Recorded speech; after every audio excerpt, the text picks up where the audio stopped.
గురజాల నియోజకవర్గాన్ని అందరూ కలిసి అభివృద్ధి పదంలో ముందుకు తీసుకుని వెళ్దాం. ఎమ్మెల్యే ఎరపతినేని. ఇక పూర్తి సమాచారం మేరకు పల్నాడు జిల్లా గురజాల నియోజకవర్గ ఎమ్మెల్యే ఎరపతినేని శ్రీనివాసరావు గుంటూరు తన నివాసంలో శుక్రవారం సాయంత్రం 5 గంటల సమయంలో భాగంగా మీడియాతో మాట్లాడడం జరిగింది. 5 సంవత్సరాల వైసీపీ అరాచక పాలన తర్వాత టీడీపీ, జనసేన, బీజేపీ శ్రేణులు చాలా సంతోషంగా ఉన్నారన్నారు. అవమానాలను భరించి, ఇబ్బందులను అధిగమించి, తప్పుడు కేసులను ఎదుర్కొని కష్టపడి పనిచేసిన కార్యకర్తలందరికీ కూడా 3 పార్టీల కూటమి కార్యకర్తలు, నాయకులందరికీ అభినందనలు తెలిపారు.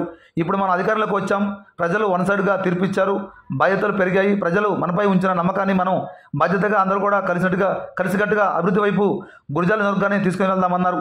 దయచేసి మీకు జరిగిన అవమానాన్ని దృష్టిలో పెట్టుకొని ఎవరు కూడా వైసీపీ వాళ్ళ మీద కానీ ఎవరి మీద కానీ దాడులకు పాల్పడొద్దన్నారు.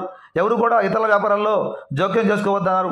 ఎందుకంటే వాళ్ళ అరాచకాలు ఏ విధంగా జరిగాయో మనం చూసామని, వాళ్ళు చేసినట్లుగా మనం చేయకూడదన్నారు. మనం అభివృద్ధి పదంలో మన నియోజకవర్గాన్ని తీసుకుని వెళ్దామని, తప్పు చేసిన ప్రతి ఒక్కరు కూడా చట్టపరంగా, న్యాయపరంగా వాళ్ళకి ఇబ్బందులు తప్పవన్నారు.